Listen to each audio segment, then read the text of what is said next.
Hola a todos, aquí Coloni Lates.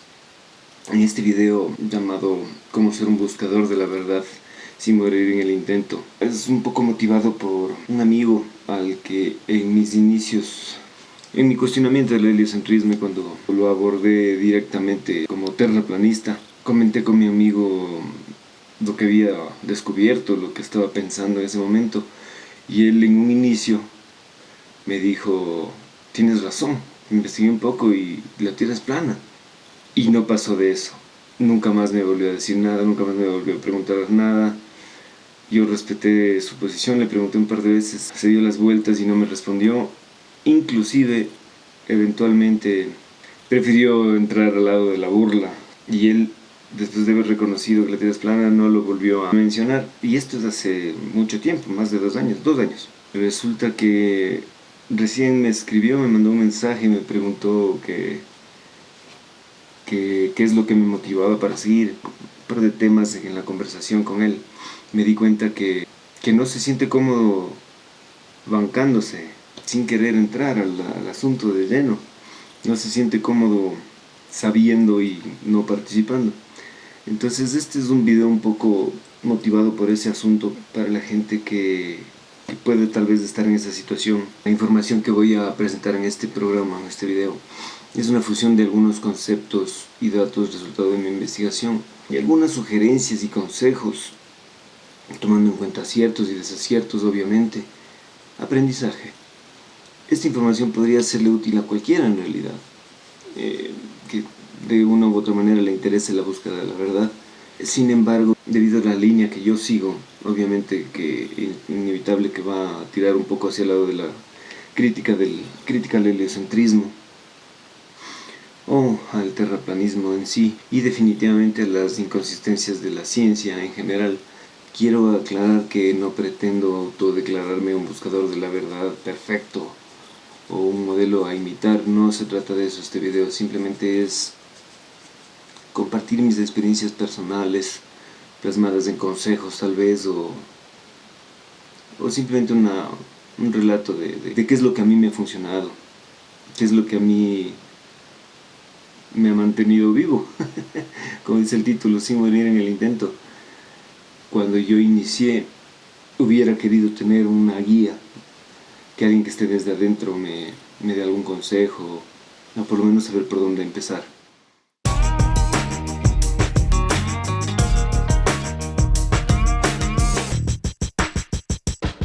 Yo creo que una cosa muy importante, una parte muy importante, es entender la frase teoría de la conspiración, que es un cuco, es un fantasma que nos persigue, porque es un término complicado, que está posicionado en la gente de una manera negativa.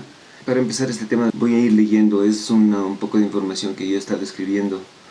No sé en qué irá a parar todo esto que estoy escribiendo, pero estoy escribiendo mucho. Y tengo un poco desarrollado esta parte, entonces es leído, pero es parte de mi investigación. Bueno, una cosa que les quiero recomendar: cuando investiguen, no se queden solo con lo que dice Wikipedia, obviamente. Pueden utilizar los enlaces que ahí mismo están utilizados, fuentes externas, cotejen información. Si está la referencia a algún libro o algún tema, busquen un poco de ese tema, vean que lo que siempre, así como les digo que no me crean, sino que confirmen lo investigado, yo lo he hecho. Yo veo la información, recuerdo haber visto en algún lado de mis lecturas, de la cantidad de libros que tengo bajados en digital y de búsqueda de ese mismo instante, ¿no? Para no quedarme con lo primero que veo. Es el más grande error que puede haber. Bueno, empecemos. Teorías de la conspiración. Es necesario señalar que el término conspiración es muy anterior al término teoría conspirativa. La existencia de conspiraciones está bien demostrada en la historia, inclusive en el derecho penal, las leyes, sentencias de los tribunales, etc. Esto ilustra el hecho de que la conspiración es parte del comportamiento humano y ha sido real y frecuente en la historia, mientras que la validez y la seriedad con la que se toma el término o el concepto de teoría conspirativa más bien está abierta al debate, está manipulada y está aceptada hasta cierto punto, y eso es lo que debemos cambiar. Tenemos que entender bien qué es lo que pasa. Empecemos por conspiración. ¿Qué es una conspiración? ¿Qué es conspirar? Conspirar significa unirse en estricto secretismo con el fin de efectuar un acto ilícito o impropio, acordando los medios necesarios para llevarlo a cabo. Ahora, el término teoría conspirativa debería ser definido como la descripción neutral de cualquier aseveración de la existencia de una posible conspiración. Bueno, sin embargo, el término teoría conspirativa también se usa para indicar un género narrativo que incluye una amplia selección de argumentos a favor de la existencia de grandes conspiraciones. Esto es lo importante de este concepto. Estas conspiraciones, en caso de ser ciertas, tendrían profundas implicaciones sociales y políticas. Eso es lo importante. Eso es lo que tiene que pesar mucho el momento de decir, forma parte de esta teoría conspirativa, de asumir que tu investigación, tu duda, es una teoría conspirativa, o si quieres defender cuando te atacan con el término de teoría conspirativa, tienes que tener claro qué es una conspiración, y una teoría es simplemente la descripción neutral de cualquier aseveración de la existencia de una posible conspiración. Vamos a ver un poco la historia de la manipulación del término de teoría conspirativa. El primer uso registrado de la expresión teoría conspirativa data de 1909. Originalmente se trataba de un término neutral, pero durante los avatares políticos de la década de 1960, el término adquirió su actual sentido peyorativo. Se dice que el término, en su sentido peyorativo, fue creado como parte de los ejercicios de ingeniería social que caracterizan a la CIA. La definición de teoría conspirativa manipulada para persuadir o influir en su rechazo o ridiculización por parte de la gente que lo recibe como información oficial viene más o menos así. Escuchen la versión manipulada. Habitualmente se designa como teorías del complot o teorías conspirativas a explicaciones imaginativas de sucesos históricos o políticos que hacen alusión a fuerzas ocultas y misteriosas que accionan intencional y concertadamente con ciertos visos de verosimilitud en cuanto a posibles motivaciones y formas de intervención, pero sobre las que no se tienen pruebas directas de su real existencia. En el concepto anulan la validez de cualquier teoría conspirativa y ya ponen el concepto que no se tienen pruebas, que hacen alusión a fuerzas ocultas y misteriosas, a explicaciones imaginativas. O sea, es una manipulación terrible. O sea que estas teorías son eso, hipótesis más o menos argumentadas, floridas y fantasiosas, con cierto grado de aparente coherencia, pero que en realidad solo son especulaciones y sospechas con muy pocos o nulos fundamentos directos sustentados en pruebas razonables. Felices, ¿no? Sin saber ni siquiera de qué tipo de conspiración es una estupidez este concepto. Con esta definición de teoría conspirativa claramente manipulada para influir en la inmediata desacreditación y ridiculización de quien la proponga, obviamente que la mayoría de personas van a verse presionadas a llegar hasta aquí. Ya leen el concepto y dicen, uy, yo dudo, ¿para qué me meto en esto? Y aceptar lo establecido para no meterse en problemas. Evitar que lo vayan a relacionar con el grupo indeseado de locos paranoicos y desocupados que se dedican a la despreciable actividad de las teorías conspirativas. Es una estupidez. Esto influye inclusive cuando el valiente es alguien preparado, profesional en los temas que cuestiona inclusive, con una historia impecable, hasta con experiencia como líder de opinión y muchos seguidores de su haber, por decirlo así. El concepto malintencionado, previamente posicionado en la mente del colectivo con esta manipulación terrible, tienen las de ganar siempre. Hay que saber lo que es una conspiración, saber qué es conspirar. Conspirar es unirse en estricto secretismo con el fin de efectuar un acto ilícito o impropio, acordando los medios necesarios para llevarlo a cabo. Saber que la frase teoría de la conspiración debería ser un término neutral, el concepto, la descripción neutral de cualquier aseveración de la existencia de una posible conspiración. Y punto. No dejarse llevar, y para quien dude de seguir investigando, que no quiera que se le relacione con esta actividad, que tenga presente los conceptos como son, que vea la mala intención en los conceptos manipulados y que esté tranquilo y que siga adelante. Y para los detractores, para los que aprovechan más bien la definición manipulada y terriblemente malinterpretada y malintencionada, para que sepan que no se están metiendo con ningún loquito y que se vayan preparando más bien, porque esto no es de ignorantes, todo lo contrario, y ya vamos a ver por qué.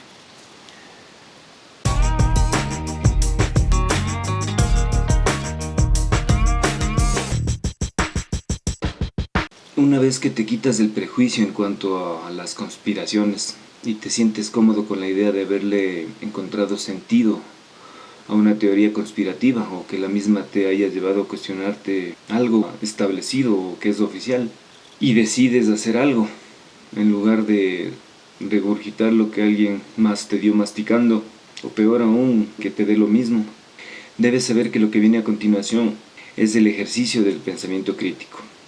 El pensamiento crítico nace como una corriente educativa a mediados del siglo XX. Tiene su auge a finales de los años 80, toma fuerza otra vez a inicios del nuevo milenio, pero casi sin darnos cuenta hoy en día es prácticamente un eslogan de instituto superior o parte del brochure de un colegio nuevo que busca matrículas. Triste pero cierto. Y no hace falta mucha investigación para darse cuenta que a nivel académico o carece de importancia o simplemente ya no significa lo mismo y su finalidad es otra. Digo esto porque a nivel general a nadie parece importarle, por ejemplo, el ataque y la censura al puro estilo orwelliano que recibes inmediatamente si se te ocurre pensar por ti mismo. Para entender lo que es el pensamiento crítico, a mí me fue de mucha utilidad leer conceptos y lineamientos de libros para docentes, de investigación acerca de corrientes educativas. Y vamos a ver un poco de esa información. En el documento El movimiento del pensamiento crítico y la educación intelectual del año 2005 del Centro de Investigaciones Cuyo Mendoza, encontré la siguiente definición. En el artículo de Robert Ennis, llamado A Concept of Critical Thinking, define al pensamiento crítico como la capacidad de identificar qué significa una afirmación y determinar si se acepta o se rechaza. Distingue varios aspectos que podrían ser catalogados en 5 etapas. Una dificultad experimentada, su identificación y definición, sugerir una posible solución o hipótesis, razonar sobre las consecuencias de la solución propuesta y verificar la hipótesis por medio de la acción. En su revisión de esta primera caracterización, Ennis en 1987 afirma que pensamiento crítico es el pensamiento razonable, reflexivo, centrado en decidir qué creer o hacer. En el documento Pensamiento crítico, competencia olvidada en la enseñanza de la historia, de 2017, que comparte entre la doctora Andrea Minte y el doctor Nilsson Javier Ibagón de Estocolmo y Buenos Aires respectivamente, encontré la definición de Paul y Elder, que ya vamos a ver quiénes son. En 1970 plantean que el pensamiento crítico es el modo de pensar con el cual se mejora la calidad del pensamiento al tomar ciertas estructuras al pensar y al someterlas a estándares intelectuales.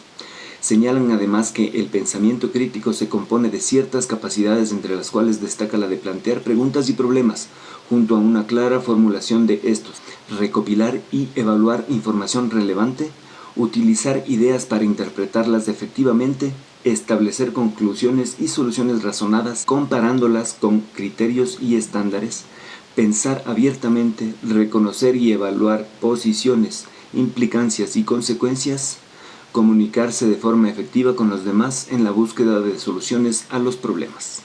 Decidí mencionar a estos Paul y Elder porque a mí me resultó muy útil el documento que se llama La mini guía para el pensamiento crítico, conceptos y herramientas, por Dr. Richard Paul y Dra. Linda Elder, precisamente ellos, los del último concepto. Este documento lo recomiendo que lo descarguen en www.criticalthinking.org. Hay algunos documentos, son documentos para docentes y estudiantes respecto al pensamiento crítico y pensamiento analítico, es muy interesante. Este documento, como dice su nombre, es una mini guía, por lo que me sirvió más que nada es porque tienen como un lineamiento clave para poder hacer un ejercicio correcto del pensamiento crítico, enfocarse en el problema del pensamiento egocéntrico, que les quiero leer un poco porque es clave, para mí es clave en el correcto ejercicio de pensamiento crítico. Les voy a leer un poco. El problema del pensamiento egocéntrico. El pensamiento egocéntrico surge del triste hecho de que los humanos no solemos considerar los derechos y necesidades de los demás, ni solemos apreciar el punto de vista de otros o las limitaciones de nuestro punto de vista. No solemos reconocer nuestra perspectiva egoísta. Como humanos vivimos con un confiado, aunque irreal, sentido de que sabemos cómo son las cosas y que somos objetivos. En lugar de usar estándares intelectuales al pensar, usamos unos estándares psicológicos egocéntricos para determinar lo que creemos y lo que rechazamos. Los estándares psicológicos más utilizados son: es cierto porque creo en ello, egocentrismo innato. Es cierto porque creemos en ello, sociocentrismo innato. Es cierto porque quiero creerlo, cumplimiento de deseos innatos. Es cierto porque así siempre lo he creído, autovalidación innata. Es cierto porque me conviene creerlo, egoísmo innato. Y ya que los humanos tendemos a evaluar el pensamiento siguiendo los criterios arriba mencionados, no es de sorprender que como especie no hayamos desarrollado un interés en establecer y enseñar estándares intelectuales legítimos. No es de sorprender que nuestro pensamiento sea defectuoso. Somos en realidad un animal que se engaña a sí mismo. Fuerte. Todo este asunto del pensamiento crítico basado en el problema del egocentrismo es muy útil, considero muy útil, y por eso le doy el lugar que le doy, porque nos sirve tanto como para entender a quienes no comparten nuestra manera de pensar, a los detractores o a la gente que intentamos buscar compartir los descubrimientos de nuestras investigaciones, sino que también nos sirve para entendernos a nosotros mismos. Tenemos que aceptar, hay que entender que si es un problema, lo tenemos nosotros también. Y lo que aprendí con estos textos es que hay que trabajar todo el tiempo y es muy fácil caer en el egocentrismo. Una de las herramientas para luchar contra el egocentrismo es la humildad, y la humildad intelectual, que viene de la mano con el siguiente tema que vamos a tratar: la disonancia cognitiva y la percepción de la realidad.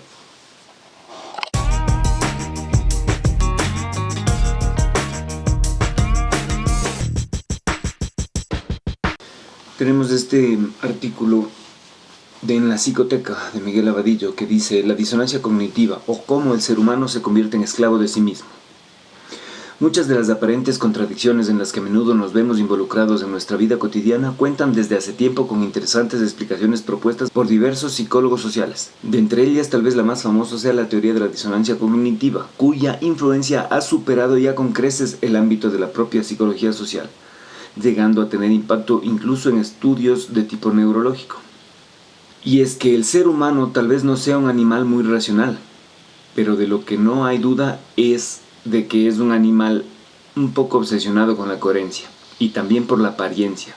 Una vez tomada una decisión, nos cuesta reconocer que tal vez nos hayamos equivocado. Nos resulta más fácil ponernos a defender la alternativa elegida con uñas y dientes, porque así podemos percibirnos a nosotros mismos como personas coherentes, y porque además, defendiendo nuestra elección, nos convencemos de que hemos elegido bien, de que somos personas sabias, con convicciones sólidas, y un largo etcétera. Siempre tratando de quedar bien con los demás y de ser capaces de dormir con la conciencia tranquila.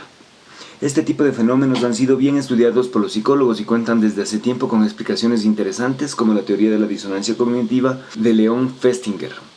Según este autor, las personas nos sentimos incómodas cuando mantenemos simultáneamente creencias contradictorias o cuando nuestras creencias no están en armonía con lo que hacemos. Según la teoría de la disonancia cognitiva, las personas que se ven en esta situación se ven obligadas a tomar algún tipo de medida que ayude a resolver la discrepancia entre esas creencias o conductas contradictorias. Tal vez esta sea la muestra más clara de hasta qué punto las personas necesitamos ser congruentes con nosotras mismas y justificar nuestras acciones incluso cuando las hemos realizado sin razón alguna o cuando desconocemos los motivos. Lo peor es que esta tendencia a dar explicaciones de lo que hacemos acaba convirtiéndonos en esclavos de lo que ya hemos hecho, de unas elecciones que, de haberlo pensado, tal vez no hubiésemos realizado. Ya sea por ser impulsivos o por no pararnos a pensar lo suficiente, rara vez sabemos por qué hacemos las cosas.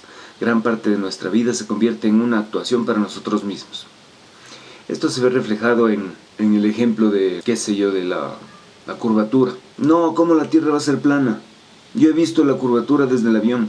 Sí, yo la he visto. Por ejemplo, tiene ese conflicto interno de cómo va a ser cierto. No puede ser cierto que me hayan engañado toda la vida. y se ponen violentos, agresivos, y hacen todo lo posible por evitar enfrentarse al hecho de que ha sido engañado. Su ego es fuerte, como un adoctrinamiento de toda la vida. No se dan cuenta de que no es su culpa, de que han sido engañados, y reaccionan de manera violenta con tal de no aceptar la realidad, o por lo menos de no darle chance a algo que les suena muy coherente. Normalmente cuando reaccionan así es porque tienen el conflicto, porque les pareció algo que les amenaza sus creencias, amenaza su inteligencia, golpea su ego. Por eso es importante la disonancia cognitiva. En cuanto a los estudios de tipo neurológico, hay un video que yo recomiendo que vean que se llama The Awaken. Es un trabajo de neurociencia. Es un poco denso, un poco difícil de captar. Yo lo tuve que ver unas 2-3 veces, pero vale la pena, es muy chévere. Por ahí les pongo el link. Este es el texto en inglés, voy a tratar de traducirlo en la parte relacionada específicamente a la disonancia cognitiva. El cerebro humano es una red de aproximadamente 100 billones de neuronas. Diferentes experiencias crean diferentes conexiones neurales, las cuales generan diferentes emociones. Dependiendo de qué neuronas son estimuladas, ciertas conexiones cerebrales se vuelven más fuertes y más eficientes, mientras que otras se debilitan. Esto es lo que llamamos neuroplasticidad. Alguien que practica o entrena para ser músico creará conexiones neurales más fuertes relacionadas a los dos hemisferios del cerebro en función de desarrollar su creatividad musical. Virtualmente cualquier tipo de talento o destreza puede ser creada a través del entrenamiento. La resistencia racional y la emocional trabajan de la misma manera. Estas conexiones neurales también pueden ser fortalecidas. No importa lo que estés haciendo, estás modificando físicamente tu cerebro para mejorar en ello. Dado que este es un mecanismo fundamental del cerebro, estar autoconsciente, o sea, estar consciente, entrar en conciencia, puede enriquecer de manera increíble tu vida. Neuronas específicas y neurotransmisores como la norepinefrina activan un estado defensivo cuando nosotros sentimos que nuestros pensamientos deben ser protegidos de la influencia de otros. Si nosotros nos encontramos en un confrontamiento de opiniones, los químicos que son enviados al cerebro son los mismos que se activan cuando estamos en situaciones de peligro, tanto para cuidarnos como para sobrevivir. En este estado defensivo, la parte más primitiva del cerebro interfiere con la parte racional y el sistema límbico puede bloquear la mayoría de nuestro trabajo mental, causando físicamente estrechez de mente. Esto lo podemos ver en las políticas del miedo, en la estrategia de los jugadores de póker o simplemente cuando alguien reacciona ante una discusión. No importa qué tan valiosa sea la idea, el cerebro tiene problemas para procesarla cuando se encuentra en ese estado. En un nivel neural, el cerebro reacciona como que estuviese siendo amenazado. Aun si esta amenaza viene de opiniones inofensivas o de hechos que pueden resultarle inclusive beneficiosos o que de una manera racional los podrías aceptar como válidos. Es tenaz, la disonancia cognitiva.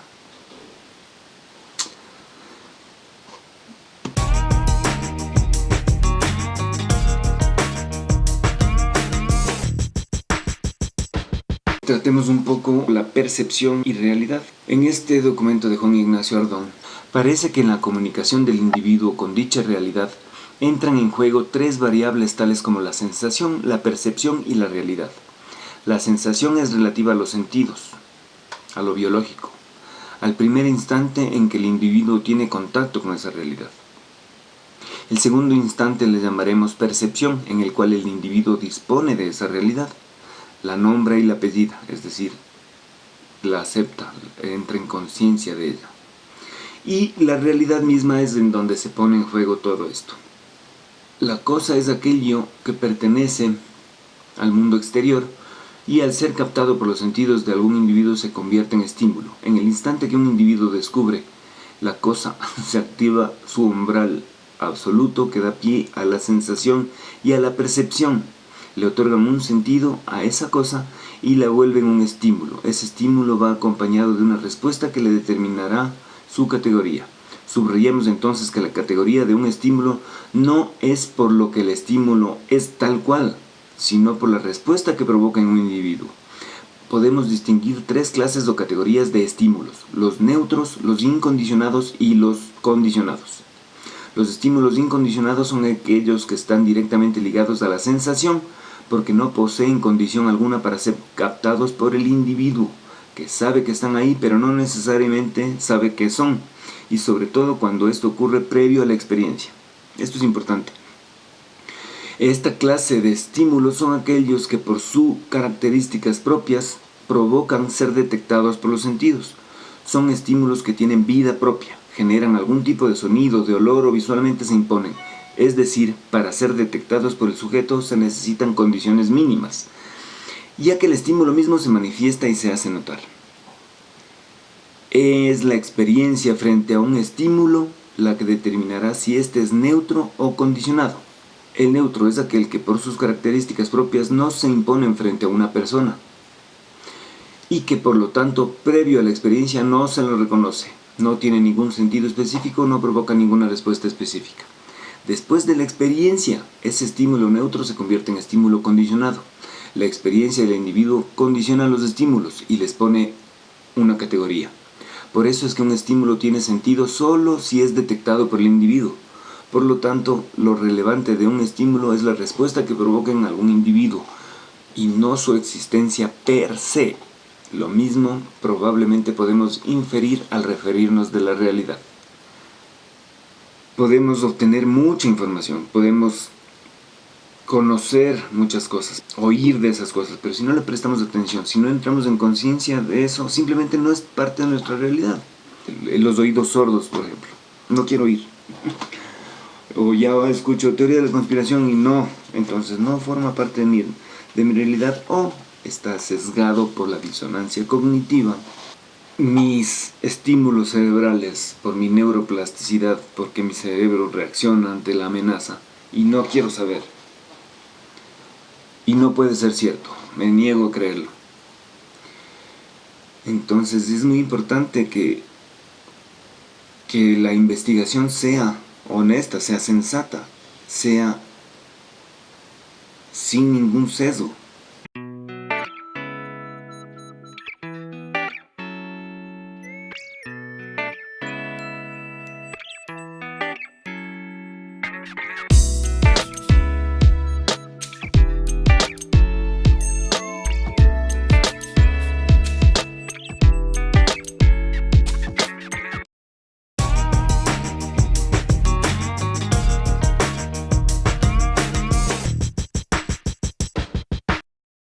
So we are a people that looks up to God, and we pray. And we look up and we can't believe the majesty of the clouds, and we think about heaven and just the enormity and the beauty of it.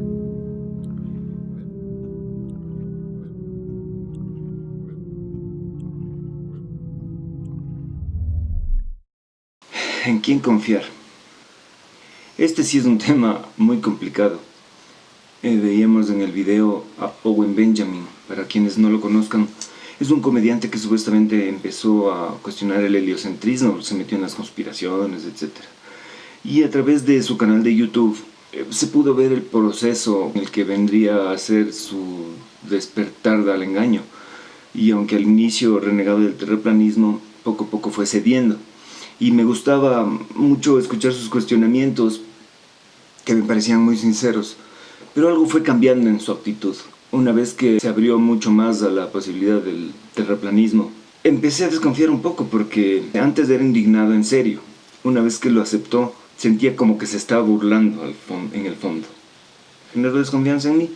Pero más allá de eso, sumado a mucho drama, mucha pelea, polémica con Joe Rogan, que para quienes no lo conozcan, es un ex crítico del sistema, negador de la llegada del hombre a la luna en su tiempo.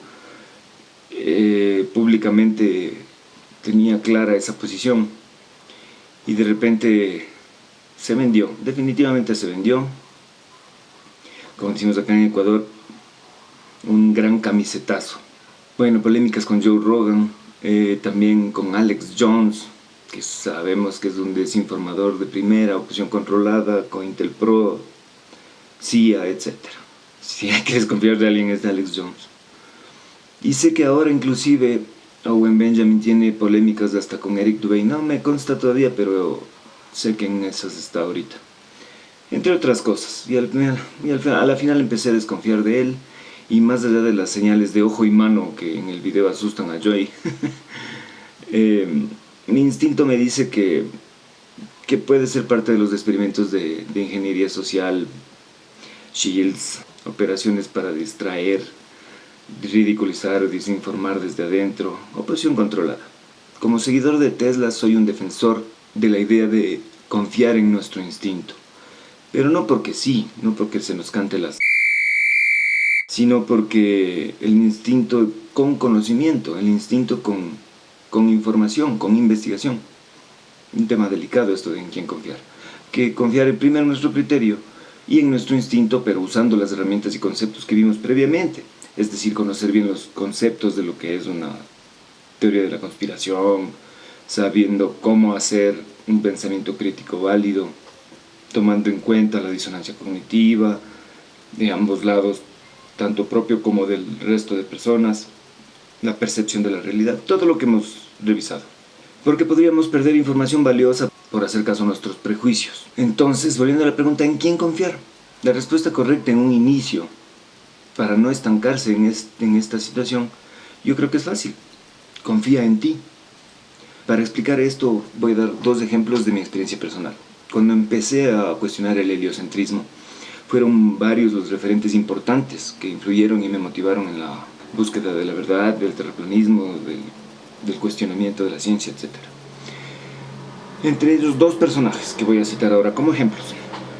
Primero, el inglés Dave Murphy, also known as Allegedly Dave, que me enganchó al tema del terraplanismo cuando vi su entrevista en un late show en la televisión de Macedonia.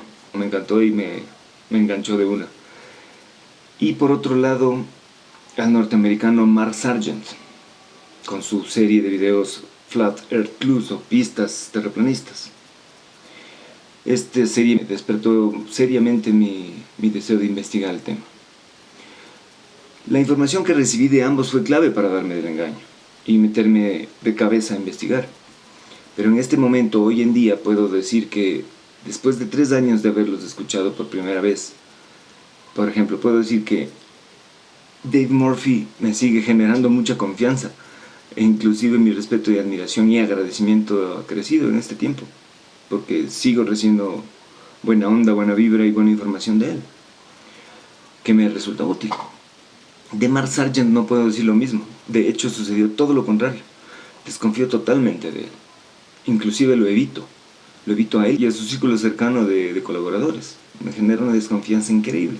Los motivos son muchísimos y no los voy a mencionar ahora, pero este ejemplo lo expongo aquí porque al reconocer que al inicio su información me fue muy importante, pese a que hoy no quiero saber nada de él, me di cuenta que tal vez estoy llevando bien esto de la búsqueda de la verdad y que sobre todo confío en mí, porque pude ver que tengo mi criterio propio, que confío en mi análisis crítico, que no rechazo lo que he aceptado, lo que post investigación he concluido, y que por motivos personales o ajenos al pensamiento crítico no me dejo influenciar al punto de no poder distinguir cuando el enemigo está a puertas de adentro.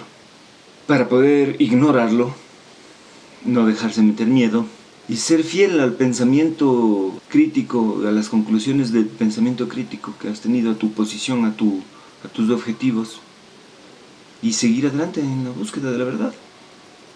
Ahora, ¿en quién desconfiar? De manera general puedo decir que debes tener cuidado con quienes promuevan la censura. Mucho ojo con exponerse a los medios públicamente. Hay que saber hacerlo. Todos estos reporteros, figuras públicas o famosillos que están en los medios ante los cuales uno puede exponerse, hay que saberlos tratar porque responden a intereses laborales. no corren riesgos, obedecen órdenes, y no van a poner las manos al fuego por nadie. Es más fácil ridiculizar que ponerse en riesgo para ellos. Son muy pocos los que tratan el tema con seriedad, pero ya existe, y gracias a la labor de gente como Iru Landucci, por ejemplo, que se ha partido el lomo aprendiendo a esquivar los golpes de estos reporteros de los medios y desarrollando prácticamente una técnica propia para llevar de manera correcta una entrevista, por ejemplo. También está, por ejemplo, el arquitecto chileno Guillermo Wood, a quien le mando un saludo, un fuerte abrazo. Tuve la oportunidad y la suerte de conversar con él precisamente cuando vi una entrevista en la que se pasó, me sacó el sombrero y me comuniqué con él. Tuvo la amabilidad de tener una charla conmigo y fue increíble analizar su manera de enfrentarse a los medios con inteligencia, con paciencia y sobre todo con cautela. Se puede y hay que aprender de ellos si es que nos vamos a meter en este asunto. Otro punto muy importante es distinguir a los youtubers inofensivos o desinformadores irresponsables, como les digo yo. Gente que solo les importa los likes, las visitas, los suscriptores. Normalmente estos son amarillistas y polémicos, manejan información simplemente para captar público. También están los trolls aficionados o haters que responden a la disonancia cognitiva. Está en nuestra labor de identificarlos. Estos eventualmente dejarán de llorar y si tenemos suerte empezarán a pensar por sí mismos. Empezarán a pensar en lo que han hecho y en la información que les ha llegado de nuestra parte en tanta pelea y berrinche que hacen. Ojo, hay que saber diferenciar también quiénes son los trolls aficionados o estos haters que yo digo, de los trolls profesionales, que hay de dos tipos. Los youtubers comprados, es decir, gente influyente, estos influencers, que responden a corporaciones importantes. Ahí está el caso del Paul Logan. Hay gente que su accionar me hace pensar mucho, pero bueno. Porque esta gente en realidad piensa que la Tierra es plana. Plana. Así que como buenos científicos y escépticos que somos en este canal, no nos reímos de nadie a primeras. Desvelamos uno de los secretos más profundos sobre el universo que la historia de la humanidad ha desvelado. Les hablo del espacio-tiempo curvo. Pero antes de esto les invito a que se pasen por mi Instagram. La NASA es un fraude. La mentira de la NASA ha sido comprobada. Sé que esto suena demasiado paranoico, pero lo sorprendente es que tienen evidencias que cualquiera puede comprobar. Y ojo, esto es muy, muy importante.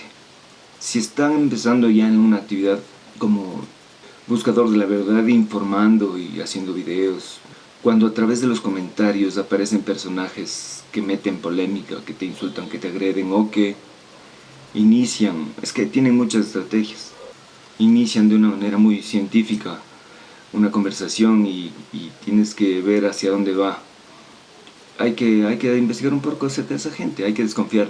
Yo digo que hay que desconfiar de canales sin cara, sin nombres, sin contactos, sin actividad, sin historial, sin contenido, y que se dedican todo el día y todo el tiempo y los puedes ver en los comentarios de todo el mundo.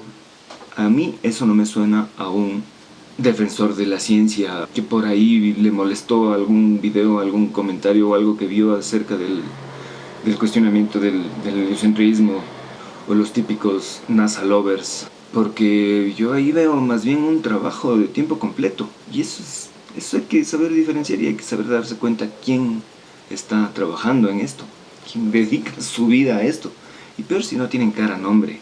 Hay que desconfiar de esa gente. Están trabajando.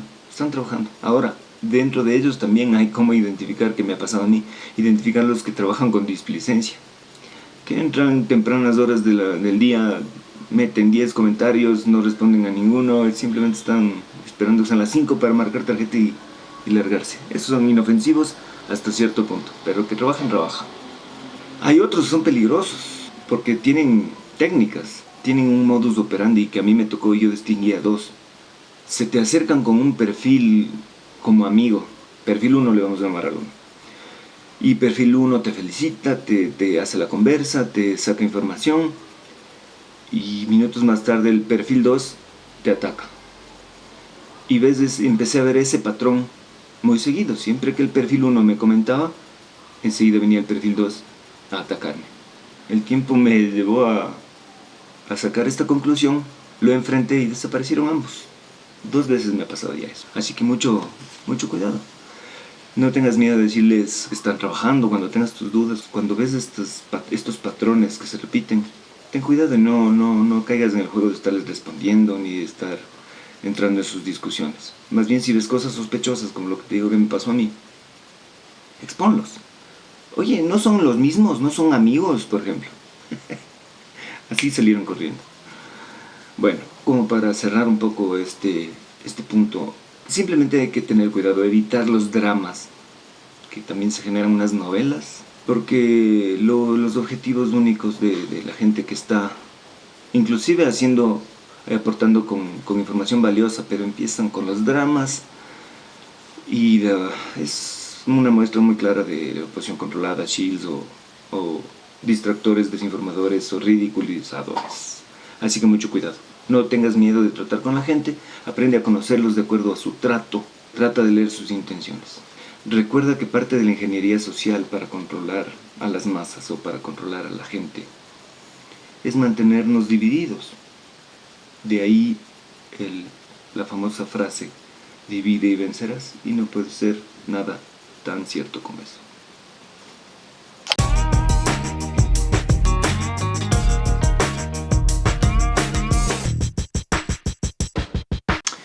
Bueno, como es obvio, mientras más conocimientos tengamos, mientras más preparados estemos, obviamente vamos a tener más fundamentos para poder sobrevivir en esto de la búsqueda de la verdad. Hay que tener conocimientos para poder juzgar los conocimientos de otros. Entonces, sin orden de importancia, sin tomar en cuenta religiones, nada de eso, simplemente como una base, como una sugerencia de lo que a mí me ha servido. Lecturas de rigor. La Biblia. Aunque no lo crean, este es un libro con mucha ciencia y con mucha historia y psicología, y hay como sacar mucho de este libro. Este es un libro, no lo vamos a mencionar por el nombre porque es dirigido a mi país, es un análisis de los poderes económicos, políticos y principalmente de los poderes fácticos, la iglesia y los medios de comunicación. Este libro a mí me sirvió mucho y considero que cada uno en su país debe conocer y analizar cómo están distribuidos los poderes de cada país. Me enseñó a entender la influencia de la iglesia en todos los demás poderes, a quién le conviene y cómo es el tira y afloja en cuanto a la comunicación, a los medios de comunicación. Muy importante. Obviamente, para cuestionar el heliocentrismo, para poder entender cómo funciona el cielo, hay que estudiar un poco de astrología. Me gusta un poco la visión de que alguna vez le escuché a Iru mencionar que astrología es el estudio de los astros y astronomía son solo ponerle nombres a los astros. Estudiar la astrología es muy importante. Tengo este libro que se llama Nuevo Gran Libro de la Astrología en su edición para el siglo XXI, creo que es 2006 este libro. Este es un libro que sabía que era importante, pero una vez que lo leí, es muy importante. Yo recomiendo de rigor 1984 de George Orwell. Triste. Acudo a estos libros de a poco en busca del gato de Schrödinger, La Cuarta Dimensión. Y hablando de La Cuarta Dimensión, no lo tengo aquí, pero Flatland o Planilandia de Abbott y Abbott. Son libros raros, pero nos ayudan a entender un poco cómo funciona la mente de cierta gente que está ahí arriba, viéndonos desde su trono académico, puesto su mandil blanco. Para terraplanistas, La Tierra no es un globo, Synthetic Astronomy, por Samuel Rowbotham, más conocido como Parallax. Este libro es increíble. Es muy buen resumen, básicamente, de la investigación contemporánea de la Tierra plana. The Greatest Lie on Earth, Proof that Our World is not a Moving Globe, de Edward Henry. Estos libros yo los tengo en inglés. Deben haber sus versiones en español, traten de encontrarlas. Yo sé que el idioma es algo complicado, pero hay que aprender inglés, amigos. Yo les comento que no tenía un muy buen inglés. Pero precisamente esta actividad, 3 años de darle y de darle y de darle y de leer y de ver videos y de entender y de ver documentales y con diccionario en mano, con traductor online a la orden del día, prácticamente no me di cuenta y ahora leo y recurro muy poco a las ayudas y leo en inglés. Es algo muy muy importante que yo recomiendo de corazón. Hay que hacer ese esfuerzo del inglés, es muy muy importante. Las 200 pruebas de que la Tierra no es una pelota giratoria, de Eric Dubay, muy bueno. Otro de rigor es Is the Bible from Heaven, is the Earth a Globe? ¿Es la Biblia del cielo y es la Tierra un globo? Este es el libro de Alex Gleason, el creador del mapa. De Amadeo Giannini, Los mundos más allá de los polos, Worlds Beyond the Poles. Hay otro que también se llama Synthetic Astronomy. Su subtítulo es Los movimientos del Sol norte y sur y los movimientos de la Luna. Synthetic Astronomy, de Lady Blount y Albert Smith. Otro de Eric Dubay, The Flat Earth Conspiracy. My Inventions, Mis Inventos, por Nikola Tesla. Son publicaciones en este Electrical Experimenter, es una revista de ciencia, en donde Nikola Tesla escribió lo que vendría a ser la recopilación en un solo libro, la revista Electrical Experimenter, que me parece que están un poco más completos que el resumen. En definitiva, todo lo que encuentren sobre Tesla, todo, de cualquier autor sobre Tesla y lo que ha escrito Tesla. Hay que leer el Tratado Antártico, por supuesto, hay que saber de qué se trata para saber de qué estamos hablando. Hay que tratar de leer todo lo que se pueda sobre la masonería, sobre las sociedades secretas, manual masónico, cosas, pero bueno. Todos estos son los libros densos, los protocolos de los sabios de Sion. Hay que leerlos, definitivamente, es de cajón, tienen que leerlo. La Mónita secreta de los jesuitas, hay que leerlo. Y en definitiva hay que leer todo lo que se pueda leer. Hay muchos más libros más, pero estos vamos a sugerirlos como los de cajón en cuanto a mi experiencia y en cuanto a mis recomendaciones.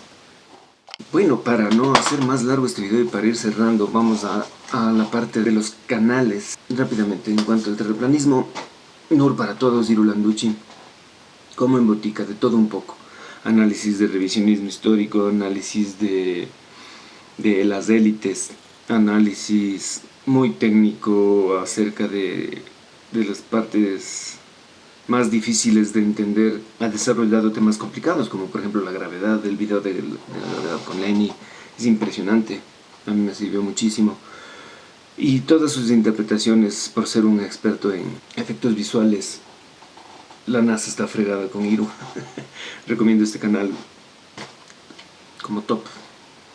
Iru también participa en un programa de habla inglesa norteamericano, son los Globebusters. A mí me gusta mucho el canal de John de Morgile, es uno de sus miembros. Es un tipo muy inteligente y su posición es muy clara. Me gusta porque no es influenciable ni es agradador, él dice las cosas que cree. Otro de los Globebusters es Jeranism. Jeran Campanella tiene su canal Jeranism, muy didáctico, con mucho humor y mucha ciencia. Tiene la habilidad de poner en términos comprensibles los temas más complicados y datos técnicos, temas muy especializados. Esta es una categoría que considero muy muy importante. Los canales de investigaciones con contenido robusto en su investigación. Ellos son, digo ellos porque son una pareja, se llama Truth Stream Media. Este canal tiene documentales espectaculares. Me encanta la forma en que plasman la investigación. Y lo más importante es que tienen un pensamiento crítico basado en el bienestar social. A fin de cuentas están bien, yo veo que están bien orientados. Véanse todos sus videos, son muy buenos. Parte importante de la investigación en este viaje de la búsqueda de la verdad es la historia. Yo recomiendo el canal de Jorge Guerra, un historiador que tiene excelentes resúmenes, excelentes. Muy recomendado. Entender la historia para poder entender la élite, para poder entender quién está al mando, para entender cómo funciona la banca, la economía mundial, la religión que han hecho con nosotros. Hay un canal que es muy particular porque su creador es un personaje muy extraño. Es un geniecito de estos. Como todo genio es un poco loco y es excéntrico. Teoría Apófasis. Personaje muy extraño. Pero en cuanto a estudios de luz, electromagnetismo, óptica, Tesla, éter, tiene muy buenos videos. Entre todo su trabajo pueden encontrar cosas muy locas. Todo esto a veces es agobiante, también es importante divertirse. Canales en donde la creatividad inteligente, basada en el humor, una buena edición de audio y de video te puede dejar pensando mucho en temas polémicos. Quiero recomendar un canal muy bueno que se llama Tell Me What You Love. Increíble, mi amigo, le mando un fuerte abrazo. Nos llevamos bien. Es muy creativo y es muy interesante, sus videos me encantan. Recomendado en cuanto a creatividad. Esta Astronaut, qué pena que Astronaut perdió su primer canal, lo cerraron, la censura. Pero ahora existe el Astronaut 2, también muy recomendable. De la misma manera recomiendo Space Busters, también interesante canal. Hay temas un poco extraños que últimamente me han llamado a mí la atención. No me animo mucho a meterme en eso hasta entender un poco mejor, pero que me ha apasionado el tema. Revisionismo histórico, Math Flood, reseteo de la civilización, los años perdidos, todo este tema de Tartaria. Y recomiendo los canales de John Levy, Flutter British o Martin Lidk, Static in the Attic, UAP, son muy buenos canales también. Y un poco para terminar, la recomendación de canales, tanto como en terraplanismo como en temas varios. En inglés, destaco y recomiendo a ODD Reality, DITRH o Down into the Rabbit Hole, Dorje Daka, Stinky Cash, Pauline the Plane, D. Murphy 25, Antonio Subirats, Stranger Than Fiction, 7 Day Truth Seeker, Mick Mag, Flutter Brothers y muchos más.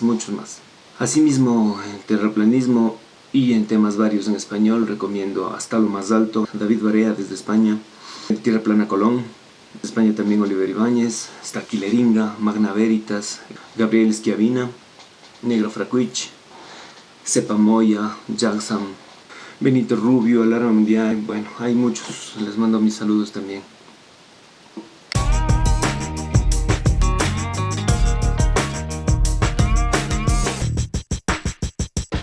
Y como una recomendación final para cerrar este video, que se hizo un poco largo, pero espero que no se hayan aburrido mucho y espero que estén en esta parte. Si no están en esta parte es porque se aburrieron y no llegaron hasta aquí. Pero bueno, un poco es una recomendación acerca de tener una postura. Si estás en esto, ten una postura, ponte un objetivo y ten la entereza y la sabiduría de mantenerte íntegro, humilde. No te dejes ganar por el ego. Lucha siempre por la verdad. La investigación es hacer ciencia también. El cuestionamiento de la ciencia genera más ciencia. Cito a Nikola Tesla cuando dice que la ciencia es simplemente una aberración si no está dirigida al bien de la comunidad, al bien de la humanidad. Y es muy importante eso. No sé si puedo plasmar bien la idea que quiero acá, pero tratemos de arreglar un poco este mundo loco. Hay demasiada maldad y hay demasiado conflicto. Y como dije antes, nos han dividido. Nos han tratado de borrar el alma. Recordemos que tenemos alma. Recordemos que somos una humanidad. Tenemos que tratar de estar juntos. Tenemos que volver a estar juntos. Tenemos que buscar la verdad.